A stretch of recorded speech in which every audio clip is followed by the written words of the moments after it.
घर से बाहर जाते हैं ट्यूशन क्लास के लिए, पहुँच जाना तो बता देना, वहाँ से निकलने से पहले बता देना, कीप इन टच। आप कॉलेज पहुँच के बता देना, कीप इन टच। तो जब हम इस दुनिया में आते हैं, तो भगवान भी हमें यही बोल के भेजते हैं, कीप इन टच।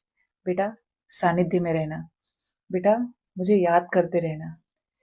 एक छोटा-सा एग्ज़ाम्पल कि अगर आप किसी पिकनिक पे जाते हो और वहाँ से भटक जाते हो, कहीं और चले जाते हो, तो आपने अपने पेरेंट्स को नहीं इन्फॉर्म किया, आपने उन दोस्तों की मदद ली, उन दोस्तों से कुछ पैसे उधार लिए, फिर उन पैसे उधार को चुकाने के लिए आपने कुछ और किया, फिर कहीं और से उधार लिया, फिर उस चीज़ को ख़त्म करने के लिए अपनी कुछ अलग तरह की डिज़ायर को ख़त्म करने के लिए आपने कुछ और गलत किया और आप इस तरह से एक जाल में फँस जाते हो, जहाँ पर आप बार-बार गलतियाँ करते जाते हो और उस जगह से नहीं निकल पाते हो। जब हमारे पेरेंट्स कहते हैं कि संपर्क में रहना बेटा, किसी चीज़ की दिक्कत होगी तो बता देना और हम सोचते हैं कि नहीं, इनसे नहीं कहेंगे, हम अपने दोस्त से ले लेते हैं। वो दोस्त आज तो अच्छा है क्योंकि आज वो दोस्त क्यों दे रहा है?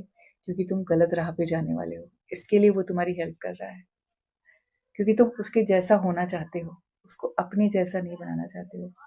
बच्चे ये सोचते हैं कि ईश्वर क्या करेंगे, भगवान क्या करेगा? भगवान कैसे ये सब चीज़ें कर देगा?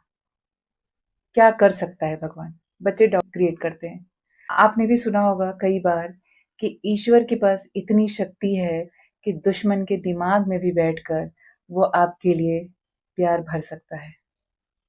ईश्वर ऐसा है और वो स्वरूप हमारे माँ-बाप का होता है। हमारी माँ की जो प्रार्थनाएँ होती हैं, उसमें इतनी शक्ति होती है कि मुश्किल से मुश्किल चीज़ें भी हमारे जीवन में आसान हो जाती हैं। तो जब ईश्वर कहता है कि हमारे सानिध्य में रहना, बेटा सब कुछ बताते रहना, बेटा मुझे याद करते रहना, कुछ तकलीफ होगी तो मुझे बताना। और ईश्वर का वो स्वरूप हमारे माँ-बाप के अंदर होता है और ईश्वर वो सारी चीज़ें हमारे माँ-बाप से कहलवाता है और हम ये चीज़ें भूल जाते हैं। जैसे-जैसे हमारी उम्र बढ़ती है, हम इन चीज़ों को सोचते हैं ये तो पुराने ख़यालात हैं। जब आप ईश्वर के सानिध्य में रहते हैं ना, तो आपके आस-पास ऐसे लोग एकत्रित होते हैं, जो आपके जीवन में आई हुई मुश्किलों से ना ऐसे निकाल के ले जाते हैं कि आपको पता ही नहीं चलता है कि आप जीवन के इतने बड़े मुश्किल में थे, इतनी बड़ी मुसीबत आपके ऊपर थी।